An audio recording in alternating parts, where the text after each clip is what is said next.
right, guys, welcome to Nothing is OB Golf Podcast, South Texas podcast. Today I have a special guest, Ben Kern, PGA head golf professional at Georgetown Country Club. Right now, if you're not familiar with Georgetown, it's right outside of Austin, Texas. Ben is coming from the Cascades Golf and Country Club in Tyler, Texas. He's playing at the Northern Texas PGA Texas State Open. Ben's accomplishments, as you know, he was the low PGA teaching pro at the 2018 PGA Championship at Bellerive, tied for 42. He finished above major champion winners like Rory McIlroy, Jim Furyk, and Vijay Singh. Thank you for joining the show today, Ben. I appreciate it, brother. Yeah, man, I appreciate you having me on. How you doing this morning? Good, just hanging out. Slept in a little bit. Like I said, just enjoying some breakfast and got a great view of the golf course behind me. It's awesome. Well, shoot, man. How familiar are you with the course? I know you won in 2018 there. How do you think you know the course there? I think I know it pretty well. So this is the third year here at the Cascades here in Tyler. 2018 was the first year coming here for the State Open, which was my first time playing it. Obviously, it was a great year. Good result. I did win that year. So I've probably played – I like to come up here 3 days early, play 3 practice rounds, and then 4 days of golf. So I'm well up over 20 rounds of golf on this golf course. But at that point, for any accomplished golfer, you would say they know pretty well. That's awesome, brother. Now, I was trying to do my research on you. One of my buddies is a member there at Georgetown Country Club. I'm not too sure if you're familiar with him. His name is Joe Lerma. And I asked him, I said, hey, dude, I'm going to have Ben on the show. Do you know him? He said, he's a pretty badass dude. He was sending me some stuff. He said, yeah, he might look like he's a pretty badass, and he's a big burly guy and unapproachable. But he said he's down to earth, and he can go at it. And then so I'm like, okay, I said, that's what I want to hear, man. I was like, that's what I want to hear. Joe's a good dude. I like Joe. Yeah, we actually went to well, I'm gonna say he's a jerk, because we went to middle school together and high school, and I spent a lot of summers at his house, and I was like, man, the dude was always he was one of my good buddies, but man, he was that guy that got you to do some stuff that that he should have been doing, not you. You know what I mean? There's always that one guy. Yeah, that was him. Well, thank you again. I appreciate it. Now, looking at your resume, how did you get to Texas all the way from Tucson? Man, I've had a roundabout last, let's say, 8 years. Grew up in Tucson, college at Kansas State, back to Arizona for about 5 years of chasing mini tours, chasing tour. Back to home to Tucson to work at a golf course on base. Got married to my wife now, who was in the Air Force. We spent 2 years in Tokyo, which at that time she fully retired. We had a kid, came back to Arizona. At that point, chasing the mini tours was not the way to go with the family. So I had a buddy of mine that was pretty well into the golf course area in Dallas, and I reached out. I'm like, hey, man, I need a job. I need to switch it up. And he got me one out in Fort Worth, and that was about over 5 years ago. And here I am. So what course were you at in Fort Worth? I was actually just west of Fort Worth in Weatherford. I was at a West Day Ranch. I spent 2.5 years there, and then I went to Abilene for a year, and then I've been down in Georgetown now for about 2 years. Now, they treat you well out there at Georgetown? I'm actually loving it. I really do. It's a great club, fun golf course, and the membership's even better. Now, one of the things that drew me into you, and you got some awesome sponsors, dude. You're rocking some sweet gear. You got some badass equipment. Now tell me, how'd you get on with Nike? So back in 2015, so Nike had their main facility in Fort Worth. That's where they made all the golf clubs. And actually I got on staff with them at the time. So I was wearing their clothes. I was 14 clubs Nike, putter through driver. And then 2015 is when they shut down the golf. So no more equipment. So I kind of had that in with Nike. At the time, I knew a couple people still. From there, I went to Callaway, Titles, and kind of rolled through. And then as of, 2 years now, I've been with TaylorMade, which I've always loved the woods, and I've always wanted to get on board with them. I was lucky enough to get on board. I love it. And I reached out to my contact with Nike, and he got the gear. So I feel like I have one and two. I got TaylorMade clubs and Nike swag. So I'm loving it. Oh yeah, man, shoot, you got some dope gear, man. I'm seeing all your shoes that you're rocking, and I was like, gosh, man, I was like, can it get any better for you? I'm like, damn, dude. Yeah. So tell me, with all the Nike shoes you have, which are your go-to spikes right now? It actually just changed up. The new Nike React Infinity, the ones Brooks Koepka kind of did. It feels like you're wearing a tennis shoe, but you are stuck to the ground, and I love it. So you get a lot of shoes that are kind of that tennis shoe base that are comfortable. There's a lot of give and toe when it's not great, but they have a stiff enough toe, plenty of traction, and that's what I go to now. But before it was definitely I think it was Jordan 11s. Those things are like clouds. Yeah, no, dude, those are sweet. I'm gonna tell you, look, like if you see right here, that's my wall. I got a couple missing right there. Yeah. You know, I'm a Nike guy, dude. I am. Love it. I'm a Nike guy, and so I don't rock anything. I don't play anything else besides that. So I never had the chance. I'm still looking here and there, man. I'm a bargain shopper for golf, and so I'm looking for 11s here and there. But the ones that I'm really liking are those new 270s that just came out. Those are pretty good. I actually got a pair of those. I haven't really played any golf with them, so I didn't bring them with me this week. But I own a couple pairs of the 270 tennis shoes, and if they're anything like those, they're going to be awesome. Oh yeah, and that's why I'm debating right now which ones to get. It's either those white, black, and I guess it's like some sort of blue. I think it's like dusty electric blue or something like that. Yeah. And then the bone color, and so I just like I don't know. I'm 40 years old, man, and you know what? I'm trying to look as young as I can on the course, you know, because the game's not helping me. Now, in TaylorMade and Nike being sponsored by them, and I know you've gone to numerous tournaments because of your status as a playing pro and being on board with these companies. Have you had a chance to meet any of the big name reps or celebrities that go along with these companies? Not really, but one cool thing about TaylorMade, we didn't get to do it this year because they canceled the National Club Pro for us. But every year, the TaylorMade tour truck rolls up on the site, like a legit full-blown truck. So 2 years ago, well, about a year and a half ago, it was in South Carolina. So got to go on board, check it out. And it was right when I first got that new one. And it was pretty neat. And I walked in there. I actually needed something, and they just made it on the spot for me. And that was pretty cool. For TaylorMade to do that for their TaylorMade staff pros, it's pretty special. You had that first class service, huh? Yep. Well, that's good to hear, bro. Now, in looking at your 2018 finish in the PGA Championship, it seems on paper to be the highlight of your golf career. What could you say was the best thing that you could take away from that whole experience? I think for me, it was – so I spent, like I said, so many years chasing the tour and then dropping off, going into Club Pro and thinking I can't do it. And that week kind of checked a bubble for me, and just I was able to say, man, I can hang with these guys. I'm not saying I want to go do it, but it's nice to know I can play and compete with the best players on the planet. And remember seeing your highlight clip, and I wanted to make sure. This is a podcast. This is a South Texas podcast, and I do it. I don't make any money off of it. I do it for the love of the game. I like to think I've gotten better with every episode.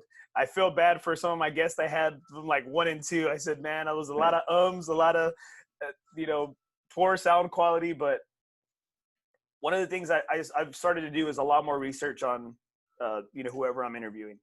And I think you had a great, I'm not quoting you verbatim, but I remember what somebody asked you when Zach Johnson said that, hey, this guy should be out here on tour. You know, this guy can make all the shots. This guy's got the game to be out here every day with us.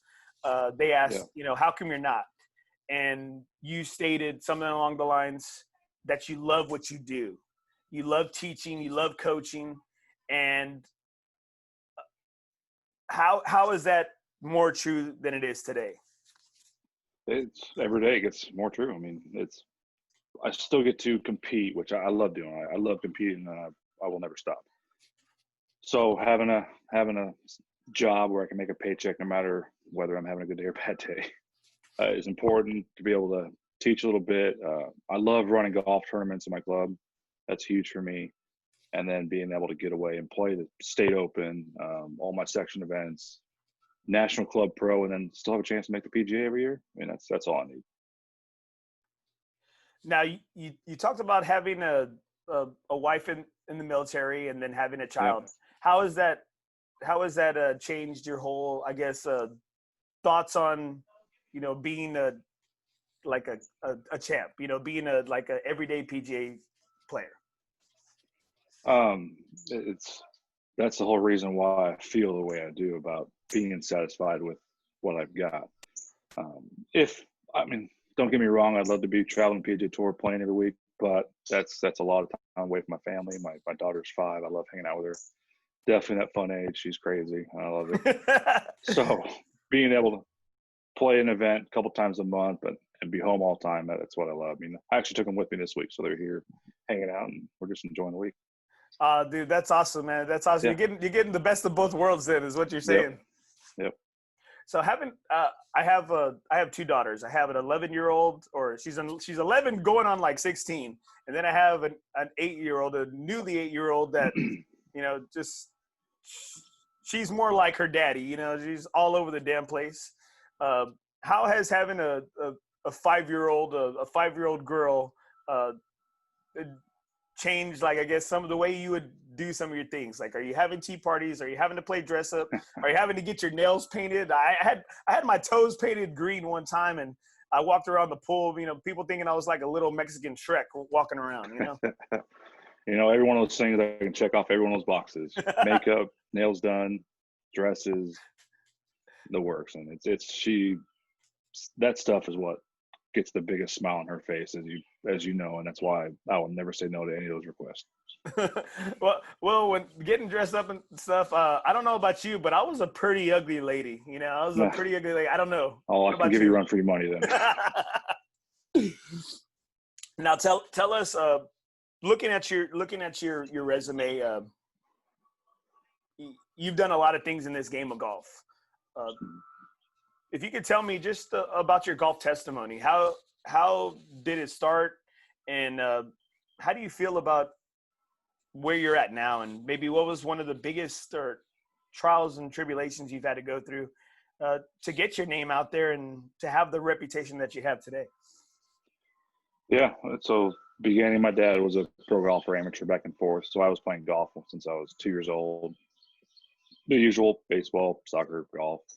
And then in high school, it was all golf, and I knew that was what I was better at. And like I said, I played 4 years at Kansas State and won a college event, pretty good, and then turned pro right away and gave it a run.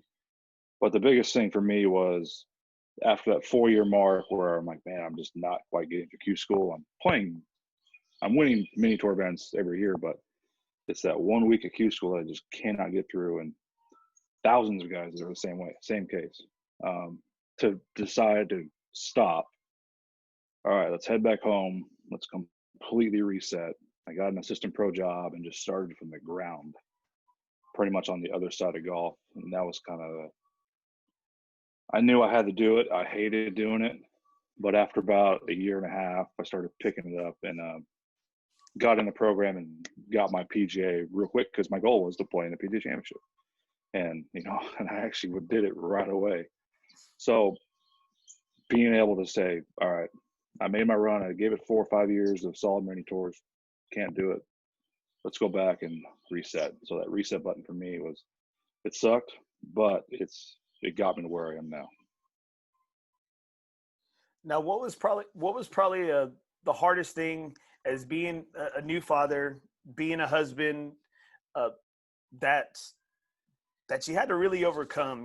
Was there any big situation or big issue that you had to deal with, or just something that really put it to you that, what, I might not be able to get where I want to be right now? Yeah. Mostly it's just I don't practice anymore, which is fine. Having the new girl 5 years ago, I'm working there. I want to go play 9 holes and practice, and then I go, oh, well, I probably should head home, give the wife a break.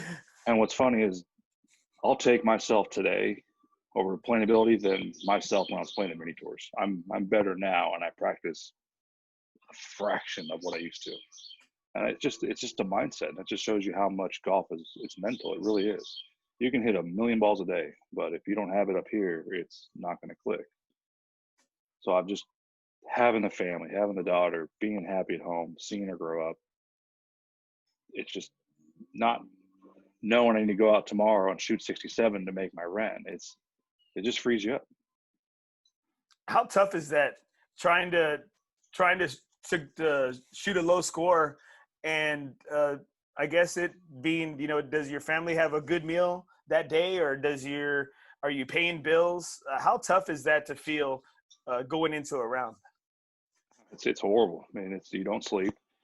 I had some very good sponsors my first couple of years that I was fully covered, which was awesome. And the last couple, it started kind of dwindling off. Now I'm kind of going on my own, to where you're going, well, I've got this in the bank. I've got rent in a week. This is my tournament. If I don't make a check, what am I going to do? So it's a lot of stress. I'll probably put on, 5 years of mini tour golf. I'll probably age 20 years in that 5 years. you just think all the time on a lot of negativity that's just hard to kick out. I don't care who you are. It's there. It's going to creep in. It's tough. I imagine it'd have to be extremely tough because I'm a Catholic school athletic director.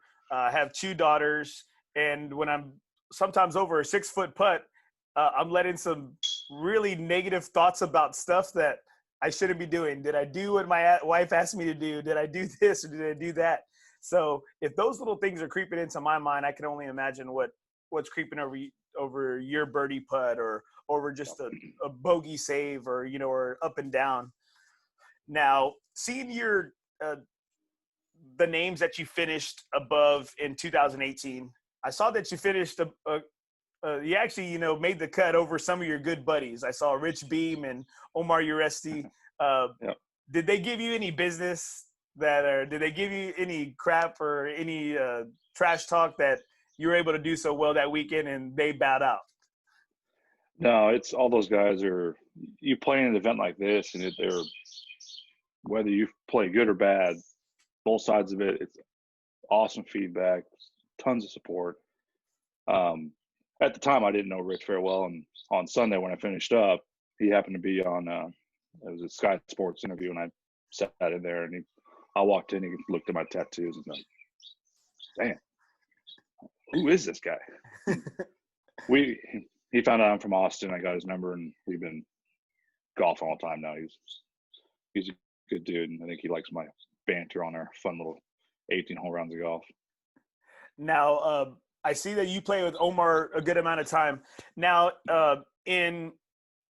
if you could kind of explain to me, I'm not too familiar in this north section, southern section of the PGA now, because it looks like you play in both events. If that's correct. No, just South Texas. So we've got 41 PGA sections in the country. Texas is split in 2. So like this week's Texas State Open, but it's ran by the North Texas PGA. Okay, so it's just put on by them. Correct, yeah. Where anybody can play in it, it's just ran by the North Texas. But 95% of my events I play it's all South Texas. Yeah, it's all in the Southern PGA, right? South Texas. Yeah, Houston, San Antonio, Austin. Now, in playing in a lot of South Texas events, what is your favorite course in, let's say, around the San Antonio area that you've played at? Honestly, I've only played one. It's TPC San Antonio. We play a lot of our events in Houston. I know South Texas is based out of there, but we had one event early in the year at TPC San Antonio, and that place was awesome. Was the course tough for you, or could you tear it up? Yeah. No, that course is tough. You got to hit some good golf shots, especially into the greens. You can short side yourself all day long, and you're just scrambling to make pars. Yeah, you know what? Again, I'm a hat golfer, but both of the courses, the canyons, I like it because it's a little bit more wide open. You know, it was pretty much made for the senior events, and so you know, bigger greens, bigger fairways, and then the Oaks course, man, it always eats my lunch.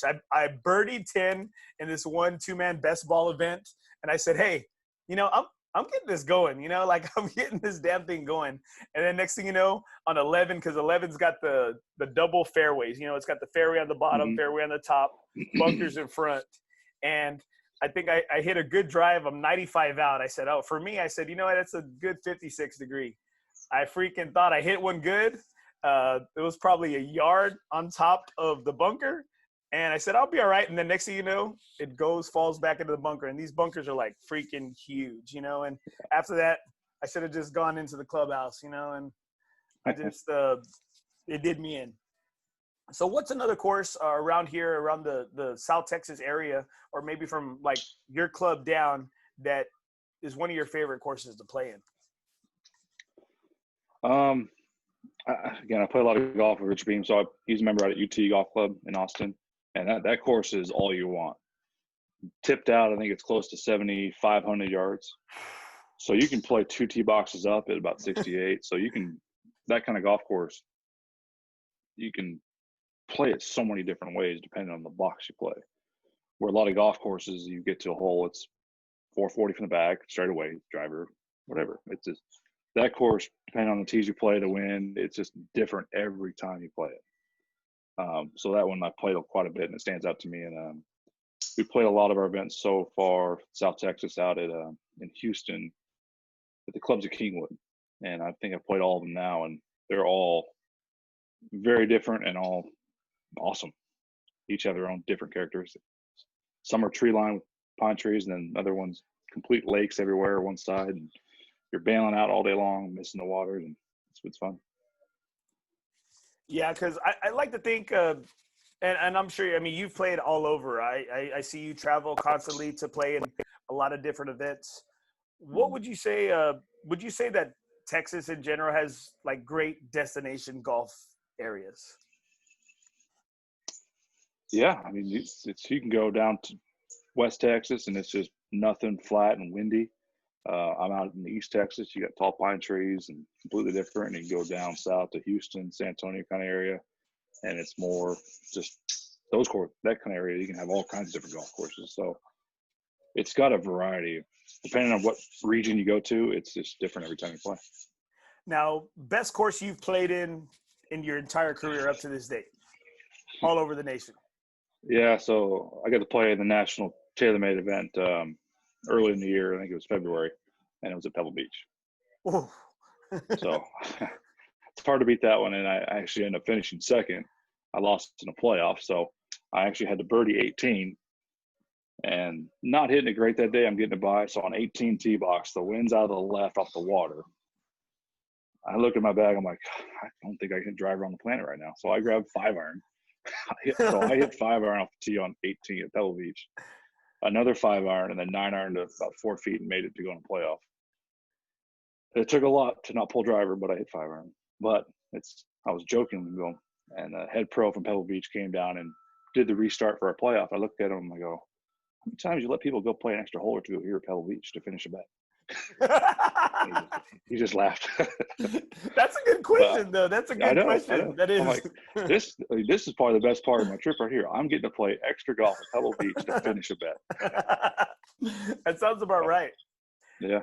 Now, in all the years that you've played golf, what is the most like side cash or cash game that you've ever been a part of? I remember losing probably back in my mini tour days, a couple thousand in a round of golf, and then I remember winning about 6 one day. So right in that range has been my spectrum. Best golf memory so far? Hands down, staying on the 18th green at Belle Reve with Brooks Koepka right next to me holding the Wanamaker trophy. And I'm standing there holding my glass going, oh my gosh. I don't know what to do with my hands. Hey, at least you did enough to keep that glass. I think I held it together all right. Now, was Brooke a pretty good guy about the whole thing? I Yeah, guess. yeah. I mean, I together? didn't talk to him at all. Only time I saw him when they had already presented me. I'm standing there with the trophy, and then they presented Brooks. He came out of the stands and walking up, and as he walked up, first thing he did, shook my hand. He goes, "Great playing, man," and then walked over and grabbed his trophy, and that's the only interaction I got with him. So he was nice. Smiled. Sounds about right. Yeah. Sounds about right. In the moment, I appreciate him doing that. Now, best golf moment on the teaching side. You know, those beginner golfers that have maybe played once or twice, that come see they do it right and go see a PGA Pro. They go, all right, I want to play golf. Show me the way. First 20 minutes, it's top, shank, whiff, and then it's that one that they just catch right. They look back at you. That look that they give that teaching pro when they hit it right and get the ball airborne, it feels so great seeing that. Well, I guess that tells you that you're doing your job, right? Yeah.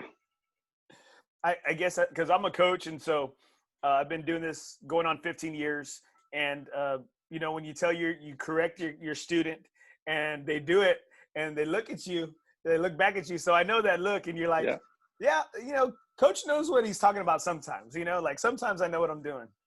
Yeah. So you played a lot of golf. Craziest golf story ever, from either being running the course or playing. Craziest golf story, a buddy's trip, anything. Like one moment that stands out the most.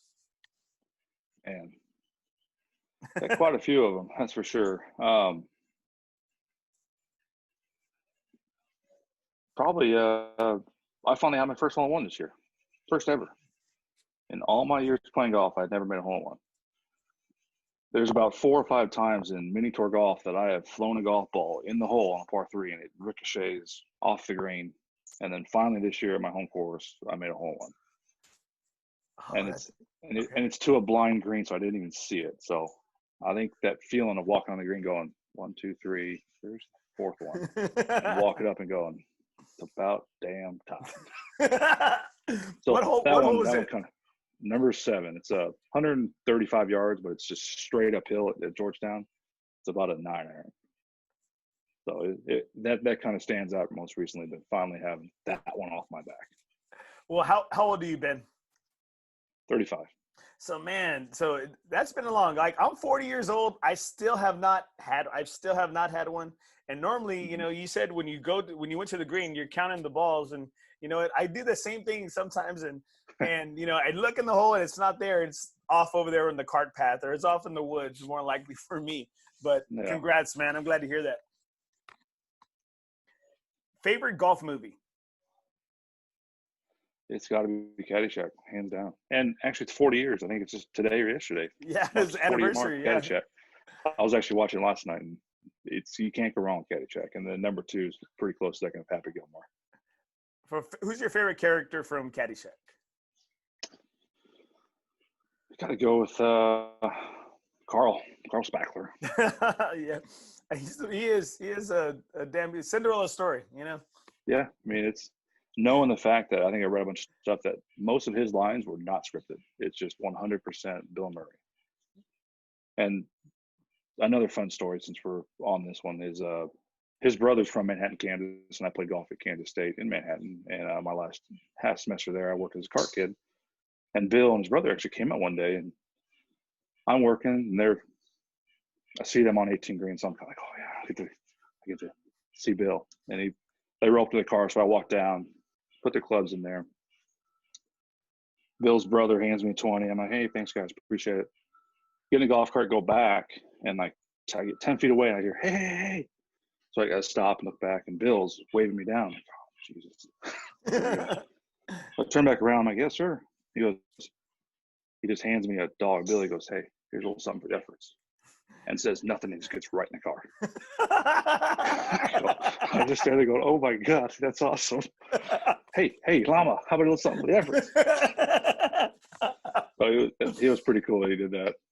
So you got that going for you, right? You got that going for you. Yes.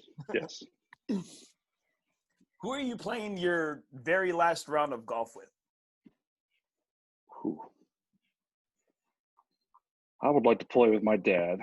he definitely showed me everything I needed to know about golf, and he's the one that got me started. Ooh, that's a good one. I'd like to play with my daughter. I think I'd be happy with that. So a threesome. Little threesome. Yeah. Yeah. Nice. My daughter's 5. She's only played probably 10 times. I'm not going to push it. If she wants to play golf, that's awesome. If not, no worries. I can definitely tell she's a little athlete. She loves gymnastics. I think that's good stuff to do prior, building up the coordination and the flexibility for golf. So we'll see. That's awesome, man. Same here. You know, if several people on the show, they've had foursomes, they're like, oh, I got to make it a fivesome. But I think for a lot of them, and myself included, is my dad. My dad's a big reason why, and he's really the real reason why I have the show. Because I live in San Antonio, he lives in Corpus Christi, and we're only about 2 hours away. In grand scheme of things, not too far from each other. But I do this with guys like you, guys that have awesome stories, and guys that are great parts of the game, ambassadors for the game. Just because I want to be close, because you have to be on the course a lot of times, and I know a lot of your saving grace is being home and being away from the game. But for guys like me, I do this show and do this podcast because we can't always be on the course, and that's how I'm able to stay on the course, is just is through the show, and I do it for my dad. Cool. And okay, one of the last things of the show is Beyond the Stakes. I have a controversial topic in golf, and I ask, and so I want to hear it. Just tell me the truth here and what it does for you. How do you feel about guys, like saying cliche lines when you're playing? Or, oh, there's a little meat on that bone, or this, that, or the other. Whenever you're playing.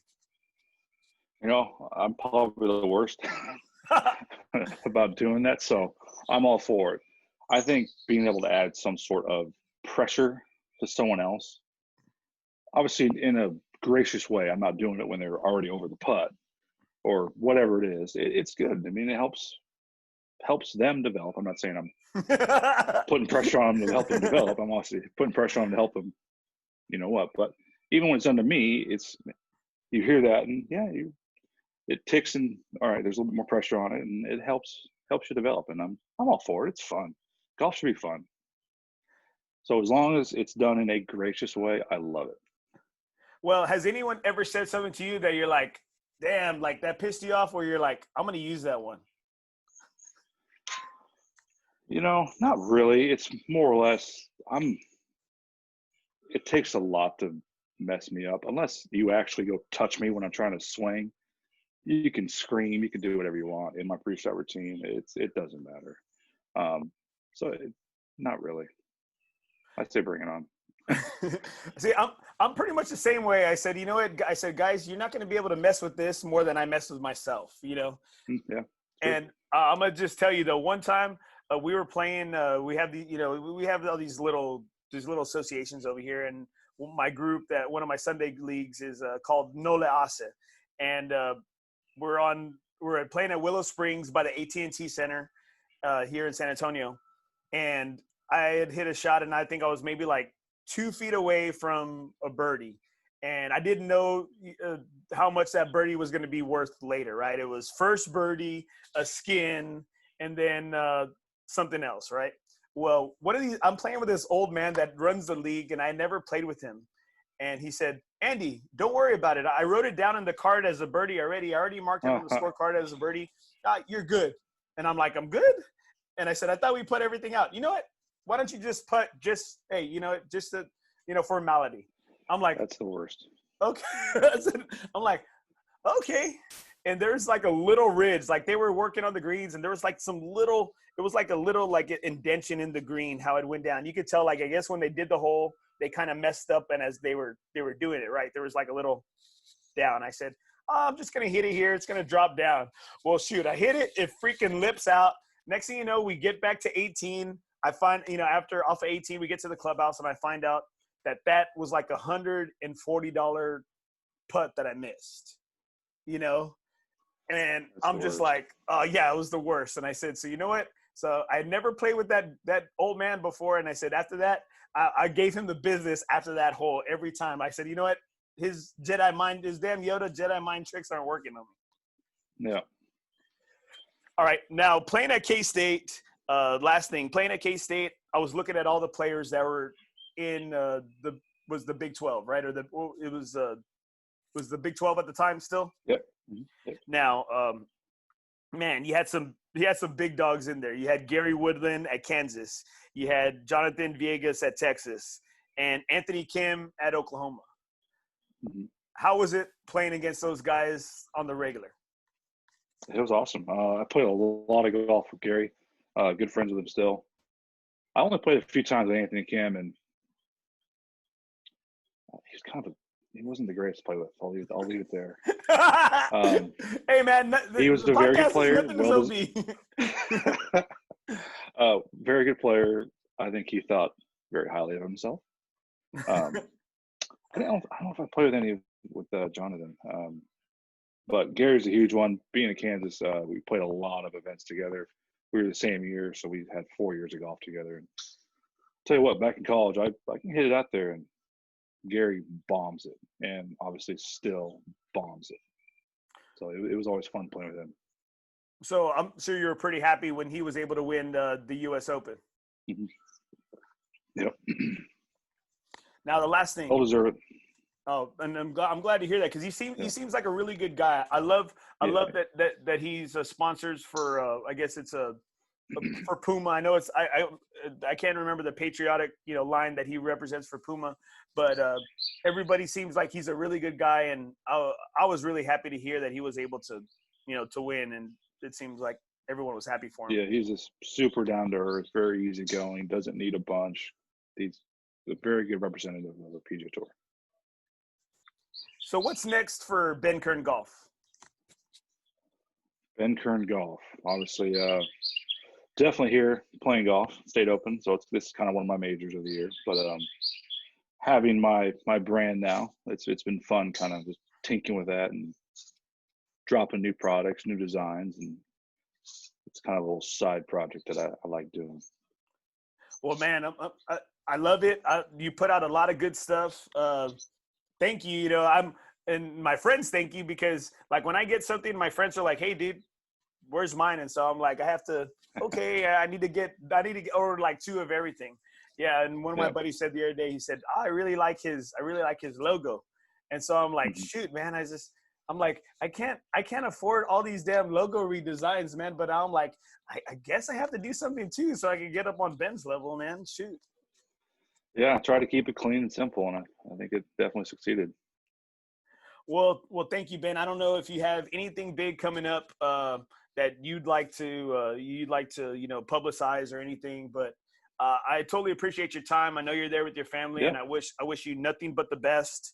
I wish you good luck in the tournament, and thanks, man. I really appreciate you being on the show. Hey, no problem, man. I appreciate the time. All right, brother. Hey, you take care, and good luck the rest of the way, man. And hopefully I'll make my way out to Georgetown sometime. Yep, hit me up. All right, brother. You have a good one, man. See you, man. Bye. You too.